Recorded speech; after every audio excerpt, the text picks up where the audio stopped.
안녕하세요. 굿모닝 대박 예감 박미라입니다.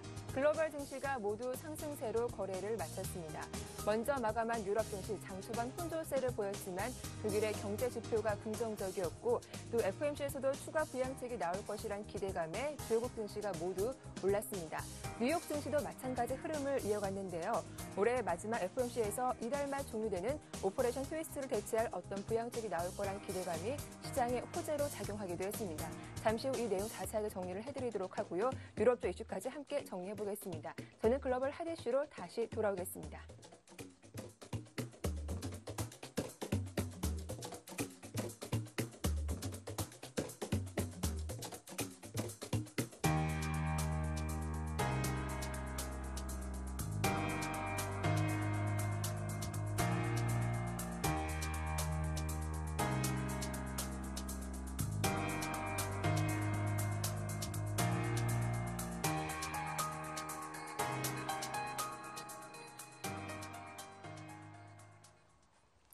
네, 글로벌 핫 이슈 레이크쇼어 인베스터스 이현민 이사와 함께하겠습니다. 안녕하세요. 안녕하십니까? 예, 먼저 글로벌 증시 마감 상황부터 체크를 해보겠습니다. 뉴욕 증시가 이틀째 올라왔습니다. 그동안 낙폭이 컸었던 나스닥 지수가 비교적 큰 폭으로 반등하기도 했고요. 유럽 쪽 분위기도 좀 좋았더라고요. 그렇습니다. 연방공개시장위원회가 이제 첫 번째 회의를 소화하고 이틀째 이제 오늘 회의를 소화할 텐데요. 이런 연방공개시장위원회의 경기 부양 기대감 이런 내용들이 뉴욕 증시의 상승세를 유지시킨 버팀목 역할을 톡톡히 했다라고 볼 수가 있겠습니다. 또한 재정절벽 협상의 진정 기대 이런 점도 뉴욕 증시의 이틀간 상승세를 유지하는 내용이라고 볼 수가 있겠습니다. 다우지수가 0.6% 상승했습니다. 13,248포인트. 나스닥은 1.18% 상승한 3,022로 장을 마감했고요. S&P 500 지수도 0.65% 상승한 1,427로 마감을 했습니다. 오늘 3대 지수 중에 나스닥 지수가 1%로 여타 지수보다 상승폭이 컸는데요. 애플과 AIG, 인텔과 텍사스 인스트루먼트 등 여러 종목들이 오늘 좋은 흐름이 나타났는데요. 특히 이제 애플의 주가는 오늘 2.18% 상승했습니다. 중국의 통신사인 차이나 유니컴이 소비자들이 선호하는 아이폰 5의 선주문이 30만 대를 받았다. 이런 소식이 주가에 좀 촉매로 작용을 했고 AIG는 미국의 재무부가 지분을 모두 매각했다는 소식이 들리면서 정부 리스크 해소 이런 부분에서 주가가 5.7%나 오르는 등 오늘 돋보이는 흐름이었습니다. 네. 유럽 증시는 3대 지수 모두 상승세를 유지를 했습니다. 영국, 프랑스, 독일 모두 상승세를 유지를 했는데요. 특히 독일의 12월 투자 심리 지수가 플러스로 전환한 부분이 독일의 닥스 지수를 0.78% 상승시킨 동인이라고 볼 수가 있겠습니다. 오늘 유럽의 3대 지수 외에 그리스 아테네 지수가 2% 이상의 상승세를 보였는데요. 그리스의 ASE 지수는 2.28% 상승했습니다. 그리스의 국제 환매가 성공적으로 종료됐고 단기물의 재무성증권 발행도 종전보다 낙찰 금리를 낮게 받았다는 그런 흐름이 오늘 그리스 증시의 상승폭을 좀 키운 배경이라고 볼 수가 있겠습니다. 네, 역시 시장의 눈은 연준의 결정에 쏠려 있습니다. 이번 FOMC에서 연말 종료되는 오퍼레이션 트위스트를 대신할 장기 국채 매입 방안이 도출될 것이다. 이런 전망도 나오고 있더라고요. 그렇습니다. 시장의 내용을 보면 늘 이 연방공개시장위원회가 열릴 때는 시장이 뉴욕 증시가 어느 정도 상승세는 유지하는 그런 흐름이 나타나고 있는데요. 이번 12월 연준의 연방공개시장위원회에서는 이 오퍼레이션 트위스트를 연장할지 여부가 현재 관심의 초점이라고 볼 수가 있겠습니다. 또한 내년도에 재정절벽의 불확실성이 남아 있어서 현재 가동 중인 QE3의 모기지 증권의 400억 유로의 매월 매입 규모를 조금 더 늘릴지 여부도 현재 관심이라고 볼 수가 있겠습니다. 특히 이렇게 오퍼레이션 트위스트를 만약에 12월 말로 종료가 되면 국채 매입 규모 이런 부분을 연준이 추가적으로 좀 꺼낼 수 있다라는 것이 현재 시장 관계자와 주요 IB들의 현재 그 관측이라고 볼 수가 있겠는데요. 현재 미국의 11월 실업률 수치가 7.7%로 발표가 됐고 3분기 경제 성장률 잠정치가 2.7%로 나오는 등 비교적 경제 지표는 호조 소식을 가져가기 있기 때문에 현재의 양적 완화의 기조는 유지하는 쪽으로 일단 가져가는 그런 흐름이 나타날 것으로 현재 관측이 된다라고 볼 수가 있겠습니다. 네, 이어서 그리스 소식도 살펴보겠습니다. 그리스의 국제 바이백 신청 규모가 목표치를 뛰어넘는 결과를 기록하면서 그리스 구제 금융 가능성이 높아졌습니다. 당초 목표치가 300억 유로였는데 목표치를 상회했다고 하죠. 네, 300억 유로 조금 못 미치는 그런 흐름이었습니다. 네. 그런 흐름에서 이제 조금 더 기간을 연장해서 이 목표를 맞추겠다라고 정부가 추진을 했는데요. 종료된 내용으로는 310억 유로까지 현재 국채 입찰을 마감한 그런 흐름으로 발표가 됐습니다. 당초 지난주 말에 마감을 하려고 했는데요. 11일까지 연장을 했었습니다. 이렇게 되면 EU 유로존 재무장관 회의인 12일 우리 시간으로 이제 오늘이 되겠는데요. 이 회의에서 그리스의 국채 환매 종료에 대한 내용이 확정될 그런 흐름으로 나타날 것이고 13일 날 일괄 구제 금융인 344억 유로가 집행이 될 것으로 이제 확정이 된다라고 볼 수가 있겠습니다. 오늘 그리스는 1개월물과 6개월물 재무성증권도 발행을 소화했는데요. 모두 현재 43억 유로의 단기채를 발행을 했습니다. 6개월물 낙찰금리가 4.38 비교적 좋은 수치로 받았다는 이런 흐름, 이런 점에서 그리스의 그 리스크 부담이 조금씩 수면 밑으로 가라앉는 유럽 증시의 호재성 재료라고 볼 수가 있겠습니다. 네, 이어서 경제 지표도 정리해 보겠습니다. 미국의 지난 10월 무역 수지 적자 규모가 다시 늘어났습니다. 시장 예상치는 못 미쳤지만 수출 부진이 발목을 잡았다고 해요. 그렇습니다. 수출이 뭐 이렇게 잘 되지 않는 것은 그만큼 네. 이제 대외 경제 여건이라든지 이런 조건들이 좋지 않기 때문에 그런 부분이 그대로 나타난 것으로 볼 수가 있겠습니다. 미국의 10월 무역 수지 적자 규모가 발표가 됐는데요. 422억 4천만 달러로 지난 9월 대비 4.9%가 늘어난 수치로 발표가 됐습니다. 앞서 말씀드린 대로 수출 부진이 그 원인으로 지목이 되고 있는데요. 10월 미국의 수출은 총액으로 1,805억 1천만 달러를 기록을 했습니다. 지난달에 비해서 3.6%나 하락이 됐고요. 수입도 2,227억 5천만 달러로 전달 대비 2.1%가 하락한 수치로 나왔습니다. 수출과 수입 모두 규모가 하락한 수치로 나오고 있어서 미국의 바깥 쪽에 현재 나오고 있는 중국이나 유럽 쪽의 경기 상황이 미국의 수출 경기에도 그대로 이제 반영이 됐다라고 볼 수가 있겠습니다. 이 무역 수지 적자 규모 422억 달러 수준은 시장 예상치 426억 달러의 적자보다는 그나마 선방한 수치지만 9월보다는 다소 악화된 수치라는 면에서 시장에는 조금 부정적 여파가 있었다라고 볼 수가 있겠습니다. 10월에 수출은 늘고 있지만 특히 EU 쪽의 수출이 예상보다 현재 크게 늘어나지 않고 있다는 점, 대중국의 무역 수지 적자 규모는 10월에 295억 달러로 9월 291억 달러 대비 큰 변동이 현재 없는 수준입니다. 특히 원유 도입 가격은 99달러 75센트로 배럴당 이렇게 산정이 되고 있어서 오페크에 대한 무역 수지 적자는 9월보다는 조금 더 늘어난 85억 9천만 달러를 기록을 했습니다.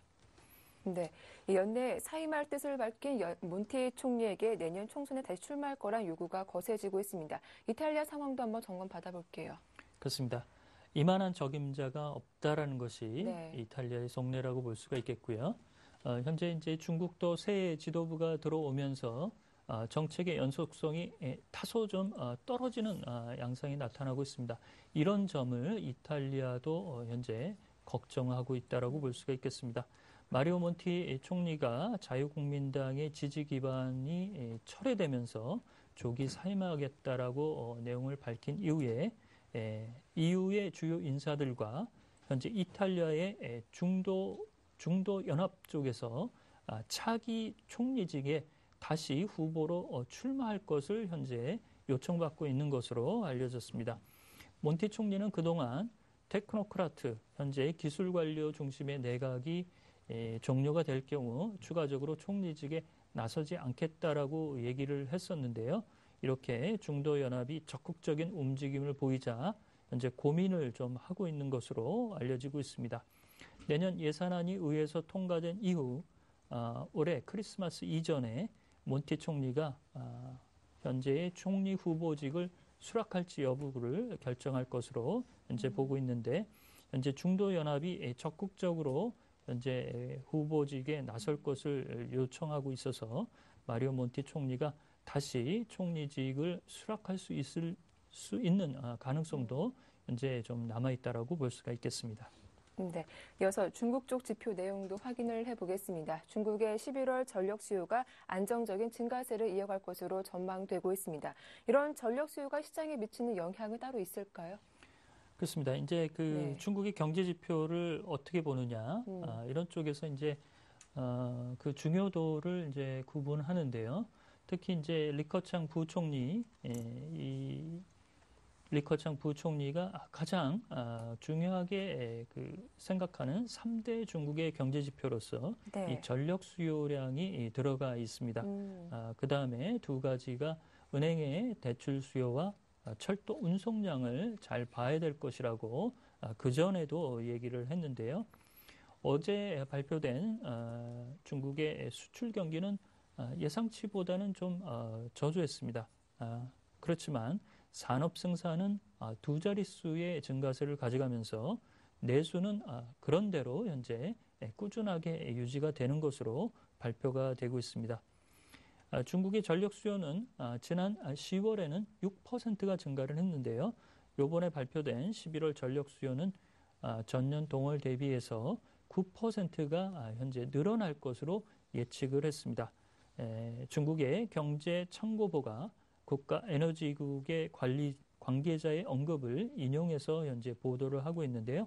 이렇게 된다면 10월의 흐름보다는 조금 더 늘어날 것으로 현재 보고 있습니다. 이렇게 전력 수요가 늘어나는 것은 많은 부분이 산업 수요로 들어가기 때문에 그만큼 중국의 산업 생산 경기가 그대로 전력 수요에서 정의 효과로 현재 보여진다라고 볼 수가 있겠습니다. 그렇지만 11월 어제도 이제 발표했는데요. 어제 발표한 은행의 신규 대출 규모는 5,229억 위안에 그쳤습니다. 예상치인 5,500억 위안에는 다소 못 미친 그런 흐름인데요. 이렇게 보면 10월에 은행 신규 대출 규모 5,052억 위안보다는 조금 늘어났지만 그 늘어나는 증가 속도는 현재 다소 더디다는 측면. 이렇게 본다면 대외 환경에서의 수출 경기는 그다지 현재 기대하기가 조금 어려운 국면에서 중국의 내수와 현재의 산업 생산을 중심으로 새로운 지도부가 경기 부양에 좀 나설 수 있는 여지는 있는 것으로 볼 수가 있겠습니다. 그렇지만 최근에 중국의 부동산 가격이 여전히 고공행진을 가지고 있어서 중국의 새로운 지도부가 경기 부양 카드를 쓰는데도 한계점이 있다는 점, 이런 점이 현재 중국의 고민이라고 볼 수가 있겠습니다. 네, 이렇게 글로벌 주요 이슈들 정리해봤습니다. 지금까지 레이크쇼어 인베스터스 이현민 이사와 함께했습니다. 도움 말씀 고맙습니다.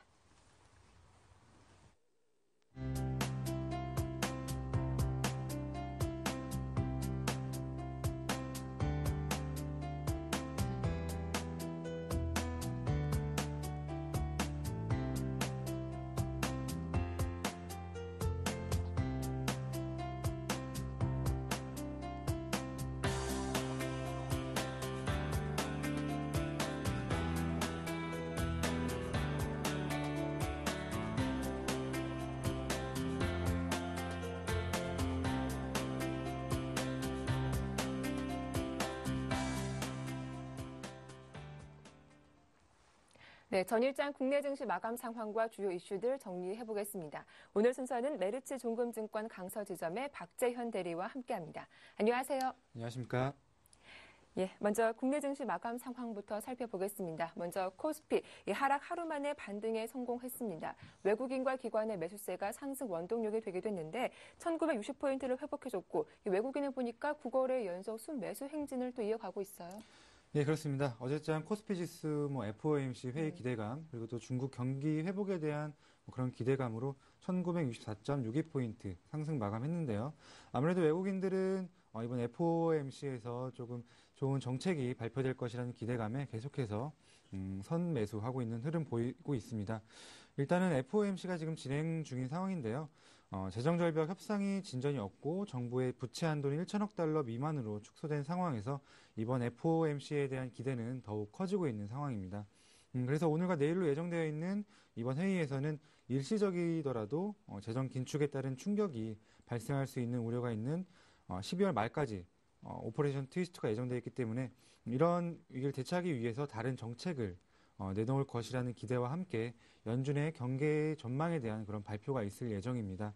연준의 선택 가능한 정책은 아무것도 하지 않은 채 정책 가능성을 열어두는 것, 그리고 국채 매입을 재개하는 QE4 이런 두 가지로 압축할 수 있겠는데요. 결과적으로 연준의 선택과 관련한 불확실성은 정책 결정 시점이 12월 회의인지 아니면 1월 회의인지와 유동성을 더 풀어낼 것인지 두 가지로 좁혀지면서 결국 발표 시기의 문제로 보여집니다. 하지만 연준은 재정 절벽에 대한 합의 불확실성으로 인해서 재정 절벽 합의를 지켜보자는 그런 관망을 선택할 가능성이 조금 높다고 생각되고요. 최근 지속적으로 상승한 지수가 부담스럽기도 하기 때문에 어느 정도 그런 충격에 대비하는 그런 전략이 필요하다고 생각됩니다. 네, 이어서 매매 동향도 정리를 해볼 텐데요. 그동안 외국인이 삼성전자 꾸준히 사들였는데 어제는 좀 매도세가 나왔더라고요. 예, 그렇습니다. 먼저 매수 상위 종목부터 살펴보겠습니다. 일단 외국인 기관 어제 낙폭 과대주들, 화학, 조선, 금융 등의 낙폭 과대주들을 좀 큰 폭으로 매수하는 흐름 보여줬고요. 반면에 삼성전자 큰 폭으로 외국인 기관 모두 매도하는 흐름 보여줬습니다. 먼저 외국인 기아차, LG화학, 현대건설, 삼성전기, NHN 순으로 매수를 했고요. 기관 대우조선해양, LG화학, 현대중공업, 호남석유, 우리금융 이렇게 매수하면서 조선화학, 중공업, 그다음에 금융주들의 매수가 상당히 눈에 띄는 흐름입니다. 그리고 외국인 기관 매도 상위 종목 살펴보게 되면 일단 외국인 같은 경우는 오리온이 참 눈에 띄는데요.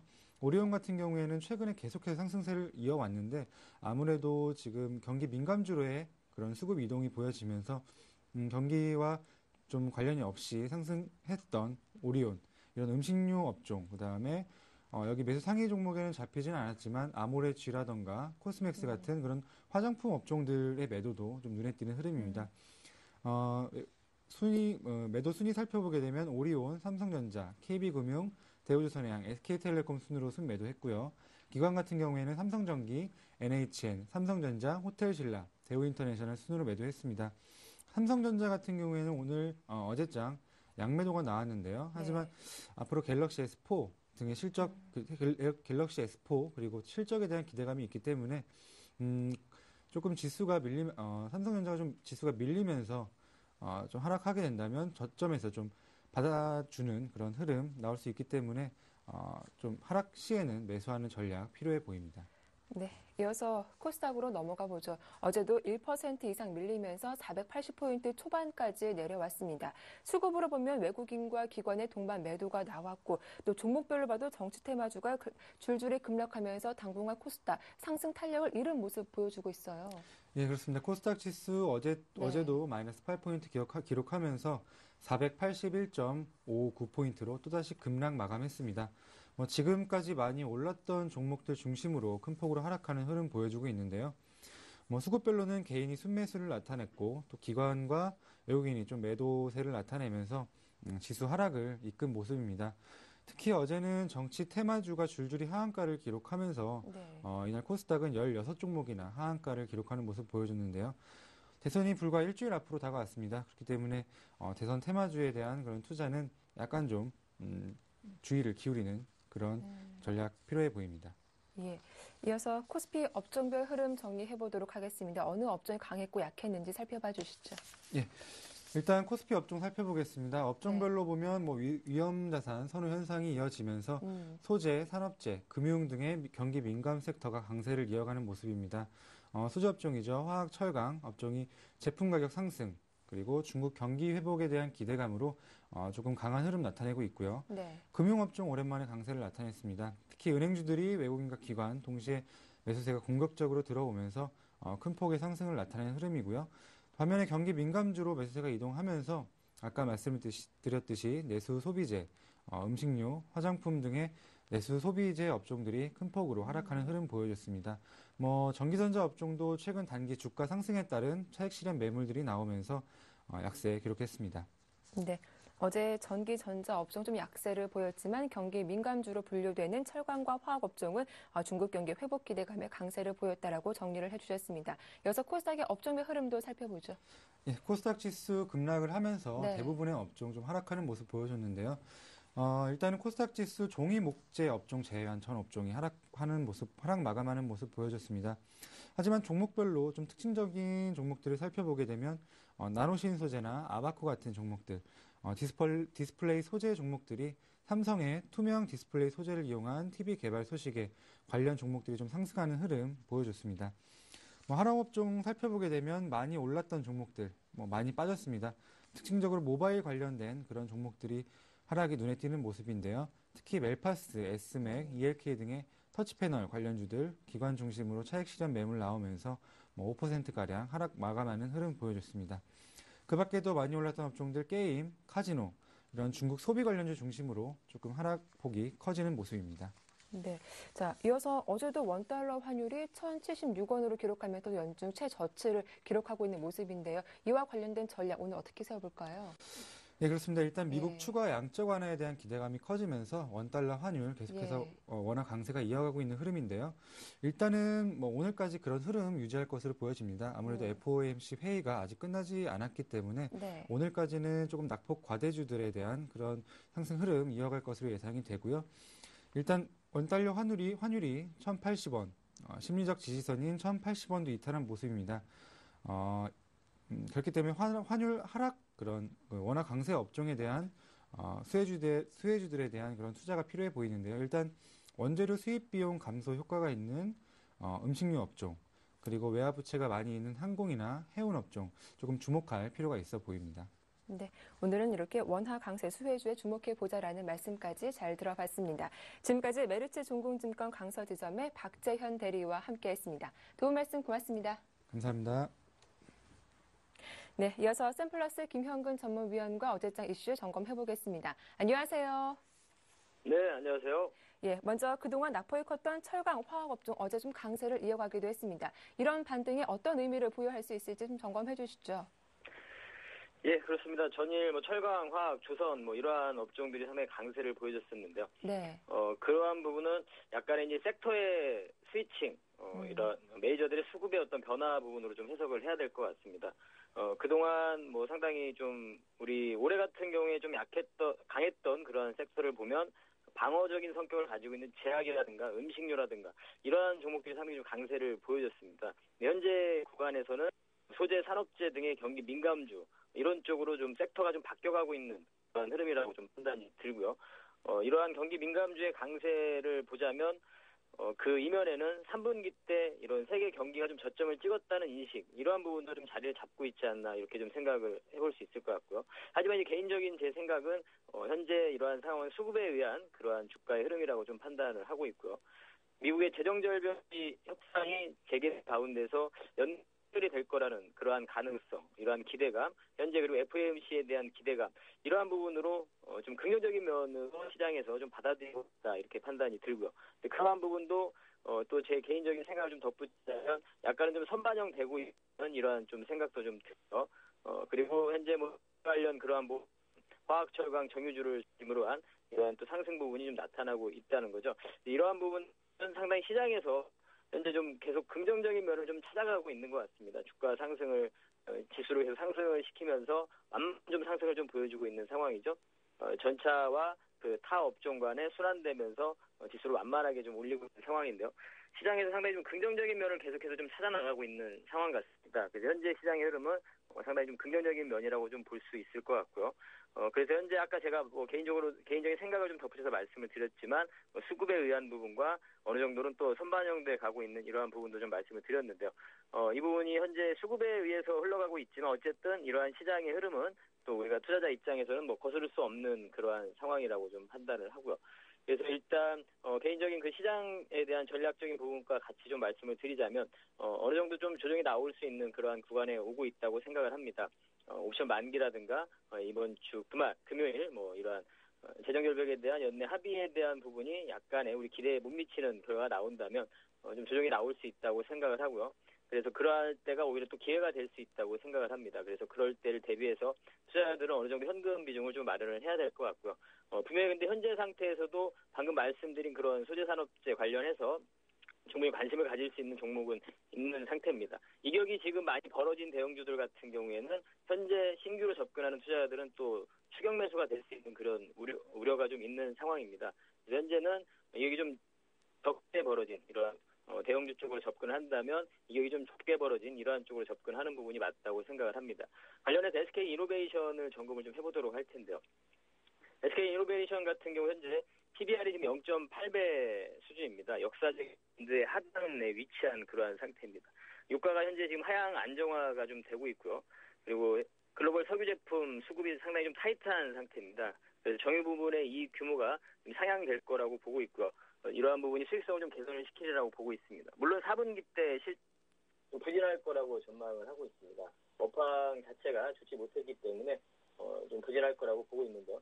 이러한 업황이 좀 호조가 된다면 그러한 또 이익 레버리지는 가장 클 것이라고 판단이 되고 있습니다. 왜냐하면 이 동사 같은 경우가 국내 정유사 중에서 최대 정비 설비를 갖추고 있고요. 또 석유화학 부분에서도 최대 그런 설비를 보유하고 있기 때문에 업황만 좀 호조가 된다면 이익 레버리지는 가장 클 것이라고 판단했습니다.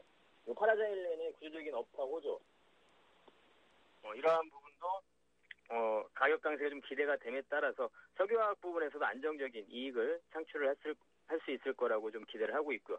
내년에 영업이익 증가율 같은 경우는 거의 30% 정도까지 증가할 거라고 좀 추정을 하고 있습니다. 그래서 현재 상태는 좀 좋지 못하지만 앞으로 조금 더 호조되는 부분, 물론 업황이 좀 좋지 못하기 때문에 이런 업황 회복 자체가 조금 지연이 된다면 그 부분은 조금 우려를 해야 되는 그러한 상황이라고 보고요. 한 가지 더 좀 기대를 할 수 있는 부분은 내년 중으로 예정되어 있는 SK 루브리컨츠라는 그런 자회사가 상장을 앞두고 있는 상태입니다. 상장을 하게 되면 약 1조 원가량의 현금 유입이 좀 기대가 되는데요. 그렇다면 향후에 EMP 업체, 자원개발, EMP 업체 인수 이런 부분으로 중장기 성장 동력을 마련할 수 있다. 이렇게 좀 판단이 들고 있습니다. 그래서 현재 상태에서 좀 충분히 접근이 가능하지 않나. 그리고 화학업종 내에서 아직 조금 움직임이 덜한 그러한 섹터라는 거죠. 현재 그러한 개념에서도 접근이 가능하고 시장의 흐름상으로 접근이 가능한 그러한 상태입니다. 차트를 보시면서 매매 전략을 말씀드리면 현재 지금 5일선을 완만하고 상승 그러한 모습이고요. 한 차례 또 강한 양봉도 한번 뽑아줄 수 있는 그러한 자리가 아닌가 판단이 듭니다. 매수가는 17만 500원 전일 종가를 제시해드리고 목표가는 19만 5천 원, 손절가는 이평선이 실험되어 있는 16만 원 제시해드리도록 하겠습니다. 네, 경기 민감주 중에서 오늘은 SK 이노베이션 현재가에서 접근 가능하겠다라는 말씀 잘 들어봤습니다. 도움 말씀 고맙습니다. 네, 감사합니다. 네, 지금까지 샘플러스 김형근 전문위원과 함께했습니다.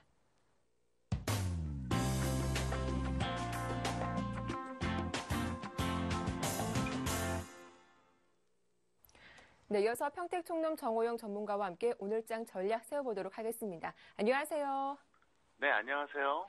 예, 어제 삼성전자가 소폭 쉬어가는 동안 정유, 화학, 철강 등 경기 민감 업종이 고루 올라와주는 모습이었습니다. 어제 코스피 종가가 1964포인트, 간밤 글로벌 증시에서도 호재가 많았는데 오늘 시장은 어떻게 전망하시는지 의견 들어볼게요.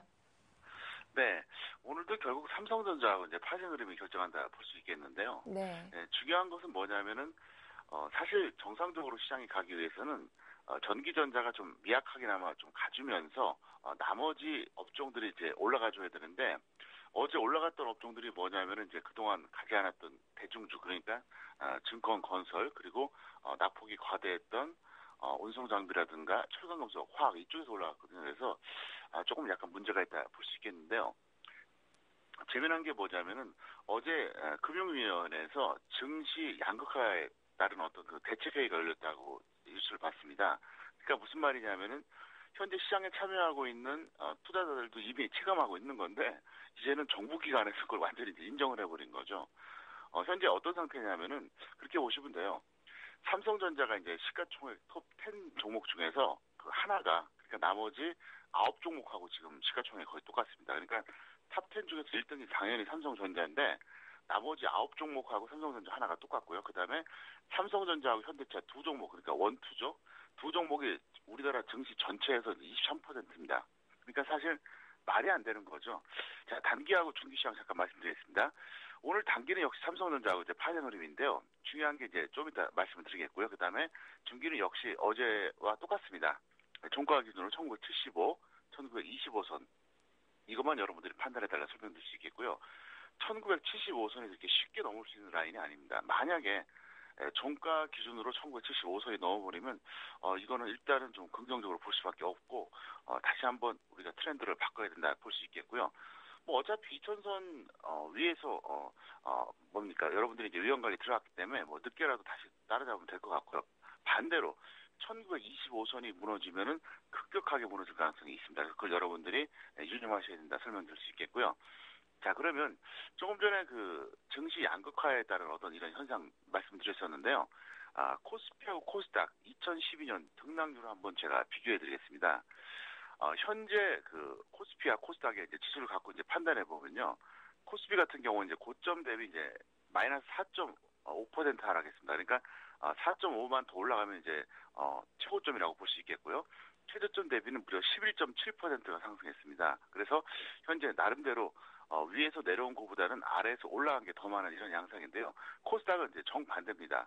위에서 내려온 게 11.3%입니다. 반면에 올라간 게 7.4%. 그러니까 왜 이런지 아마 여러분이 잘 아실 겁니다. 제가 이제 뭐 설명을 안 드리더라도 초보자가 아니라면 다 아실 겁니다. 조금 전에도 말씀드렸다시피 너무나 한쪽에 쏠려 있거든요. 그래서 현재 아마도 대다수의 개인들은 지수는 올라가도 크게 재미는 없을 겁니다. 왜 그러냐? 뭐 어차피 지금 올라가봤자 작게 말하면은 삼성전자, 좀 좋게 말해봤자 몇 개 대형주가 올라가서 지수가 올라간 거지. 현재 특히 개인들이 많이 몰려있는 코스닥은 굉장히 안 좋습니다. 그래서 아마도 굉장히 좀 뭐랄까 상대적 빈곤을 좀 느끼고 있다 볼 수 있겠고요. 자, 그러면 어제 제가 삼성전자에 대해서 이제 말씀을 계속 드렸었는데요. 자, 삼성전자 어제 동향을 한번 말씀드렸습니다. 일단 매매 동향을 먼저 말씀드려보면 어제 외국인들은 10,000주 정도 던졌고요. 기관들은 9,000주 던졌습니다. 프로그램이 2,000주 정도 매수가 나왔는데도 불구하고 기관이 9,000주 매도니까 실제로는 더 던졌다고 봐야겠죠. 그리고 이제 공매도가 2,500주가 나왔는데 특이한 현상이 뭐냐? 11월 1일 이후에 외국인하고 기관하고 동시에 매도한 첫 번째 날입니다. 그래서 요건 잠깐 차트를 보시겠습니다. 자, 보시면은요. 제가 이제 바로 이제 그저께도 그렇게 말씀드렸었고, 이제 어제도 똑같은 말씀드렸었는데, 제가 그렇게 설명했습니다. 삼성전자가 한 150만 원 정도 된다. 제가 볼 때는 150만 원 라인이 이게 적정 주가다. 여기서 만약에, 지수가 좋으면은 좀 더 거품이 발생해서 올라가고, 그게 아니면 내려올 거다. 이렇게 말씀드렸었는데, 일단은 150만 원 라인 딱 걸렸다 내려오는 이런 양상입니다. 그래서, 어쨌든 삼성전자가 여기서 다시 150만 원을 돌파하느냐, 안 하느냐, 굉장히 중요합니다.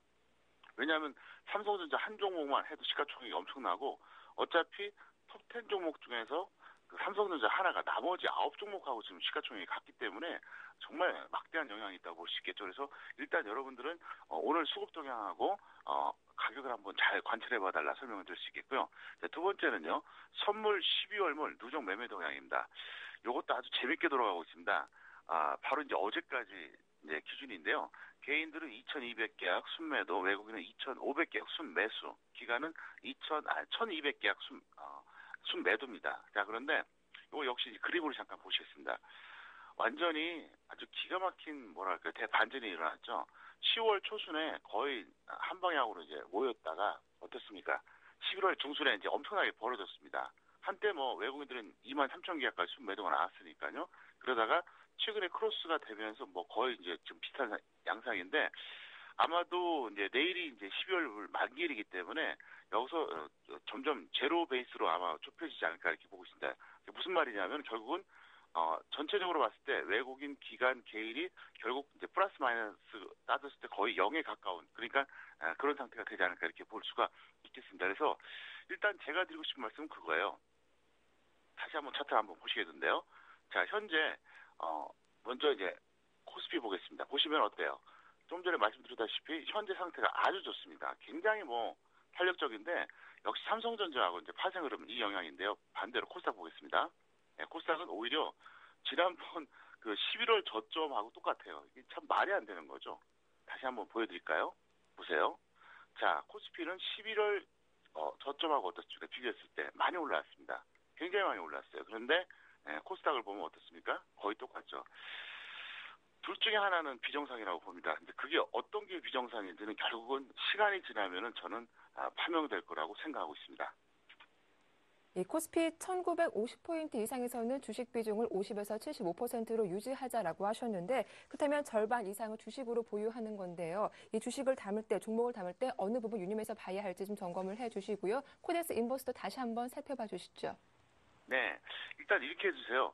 1950선 이상에서는 이제 비중을 높여주시고요. 이제 네. 1925선 이상과 미만으로 해서 이제 약간 줄여주시면 되는데 지금은 만약에 여러분들이 종목을 매매한다 그러면 전기전자보다는 차라리 대중주하고 그동안 가지 않았던 업종 그러니까 운송장비, 화학, 철강금속 이쪽이 좋습니다. 실제로 그쪽에서 많이 좀 올라오고 있거든요. 그래서 지금 장의 정상 같으면은 전기전자가 나름대로 약간 주춤하지만 상승을 해주면서 다른 것들을 같이 끌어올려야 되는데 정반대 현상이 나타난다는 거죠. 제가 지난 9월 중순에도 그런 말씀 드렸었잖아요. 증권하고 건설이 가는 건 위험한 거다. 왜냐하면은 주도 업종이 가면서 조금씩 이렇게 올라가야 되는데 주도 업종은 안 가고 증권하고 건설이 이제 업종 상승률 1, 2위를 다투고 그랬거든요. 그러니까 결국 내려왔잖아요. 지금도 똑같아요. 그래서 어쨌든 지금 정상은 아닙니다. 그래서 일단 비중은 전체적으로 여러분들이 이렇게 지켜주시고 업종은 제가 말씀드린 대로 지금은 전기전자 하는 건 맞지가 않고요. 차라리 거기에 맞게 그러니까 여러분들이 이제 그 전기전자를 제한 나머지 업종하고 이제 대중주 접근에 달라 설명드릴 수 있겠고요. 어제하고 똑같습니다. 선물은 260포인트 전후에서 이제 매도 한번 해보시고요. 5포인트 손절만 딱 엄수해 주시길 바라겠고요. 코덱스 인버스는 7,550원 전후에서 매수하시고요. 손절은 7,450원에서 반드시 해주시기 바랍니다. 만약에 안 오면은 그냥 그대로 보유하시면 될 것 같기 때문에 문제가 없을 것 같아요. 제 개인적인 소견은 그렇습니다. 어쨌든 지금 상태에서 만약에 이제 여기서 거품이 일어나든 말든 간다 그러면 그냥 따라잡을 수밖에 없고요. 그게 아니면 위험 관리 해주시면 되기 때문에 어쨌든 지난 그 9월에 우리가 이제 위험 관리한 상태에서 사실 그때 이미 저는 선물 매도와 코덱스 인버스 매수를 사인 냈습니다. 근데 지금 또 한번 좋은 기회니까 잘 활용해 보시기를 바라겠습니다. 전기전자보다는 낙폭이 컸던 업종에 한 번 더 주력을 해보자라는 말씀해 주셨습니다. 또 무료 방송하고 계신데요. 시간대에 대해서 좀 자세하게 다시 한번 설명해 주시죠. 네, 월요일부터 금요일까지 현재 진행하고 있는데요. 오전 9시부터 오후 3시까지 하고 있습니다. 다른 것보다도 이제 시장을 좀 읽어드리고, 추천 종목도 드리고, 각종 여러 가지 이제 좀 교육도 좀 시켜드리는데요. 어제 같은 경우에 제가 정말로 이제 중요한 얘기를 전달해드렸었는데, 오늘도 시장 흐름에 맞게 제가 좋은 내용을 제가 전달해드리겠습니다. 네, 오늘 말씀 잘 들었습니다. 고맙습니다. 네, 감사합니다. 네, 지금까지 평택총론 정호영 전문가와 함께했습니다.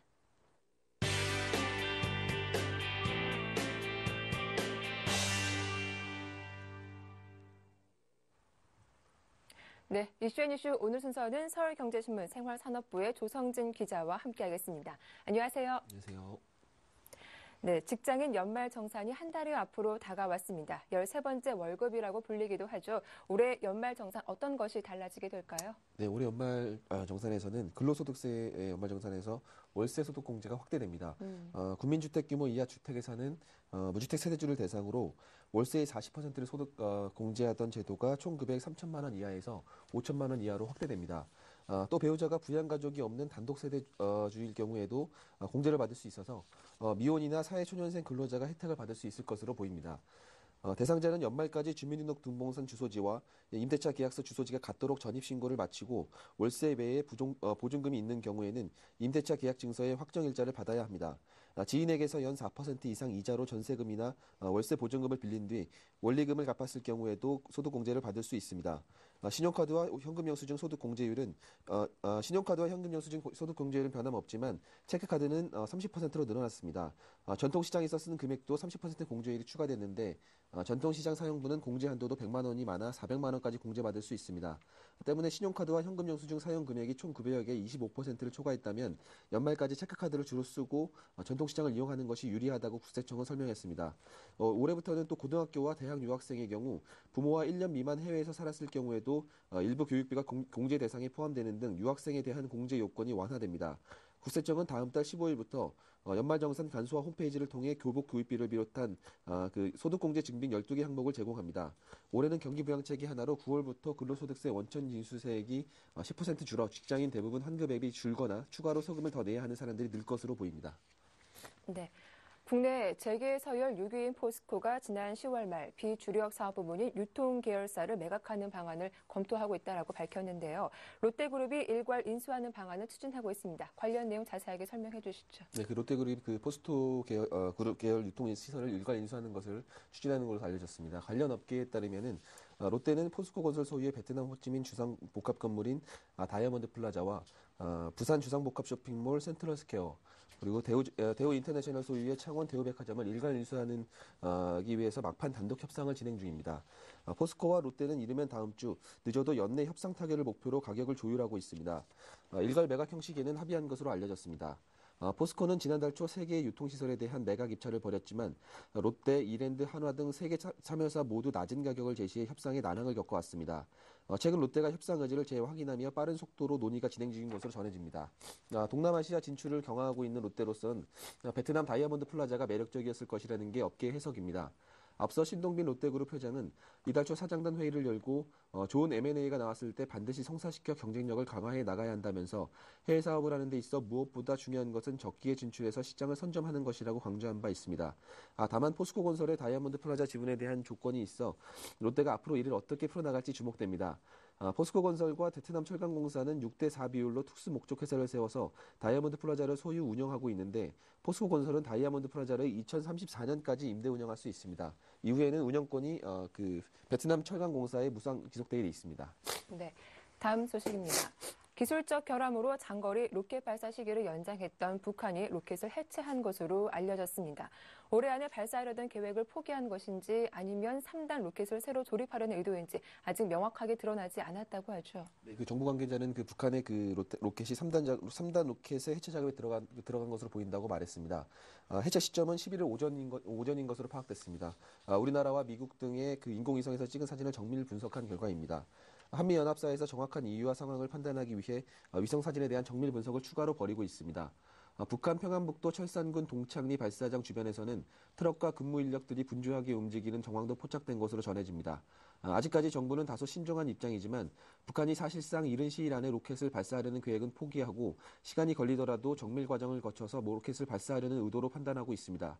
나로호의 경우를 살펴보면 로켓에 기술적 결함이 생기면 일단 발사대에서 분리해 로켓을 눕힌 다음 보완 작업을 하게 됩니다. 북한도 기술적 결함을 보완하기 위해 해체 작업을 한 것으로 정부는 판단하고 있습니다. 정부 관계자는 그러나 북한이 올해 안에 로켓을 발사하려는 계획을 완전히 포기하려는 것인지 아니면 일단 해체 작업을 벌인 뒤 다시 3단 로켓의 조립을 나서려는 것인지 아직 정확한 의도를 파악하기 힘들다고 말했습니다. 네, 이 북한의 장거리 미사일 변수가 우리 금융시장에도 다소 영향을 미쳤을 것 같은데 어떻습니까? 정부는 북한의 그 미사일 발사 징후가 금융시장에는 큰 영향을 미치지 않았다고 밝혔습니다. 네. 신재윤 기획재정부 차관은 제1차관은 11일 한국무역보험공사에서 열린 그 겨시경제금융회의에서 북한 미사일 징후가 보도된 이후 지금까지 환율, 신용부도스와프 프리미엄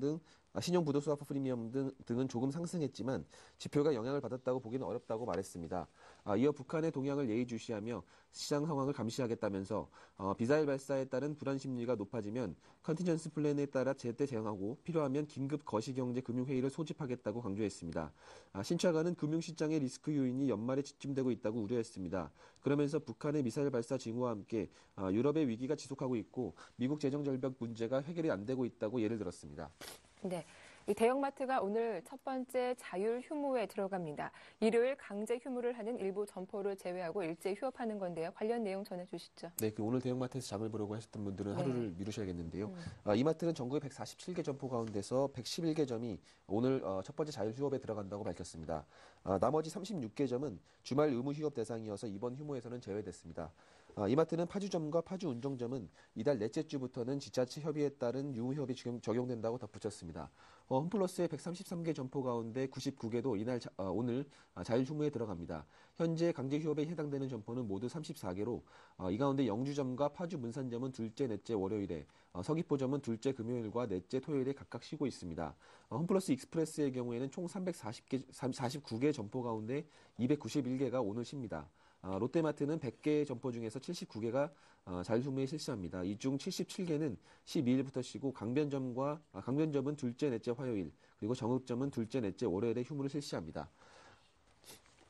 네, 이슈의 뉴스 지금까지 서울경제신문 생활산업부의 조성진 기자와 함께했습니다. 도움 말씀 고맙습니다. 네. 예, 굿모닝 대박 예감 1부 순서는 여기서 마치겠습니다. 저희는 잠시 후 2부로 다시 인사드릴게요. 고맙습니다.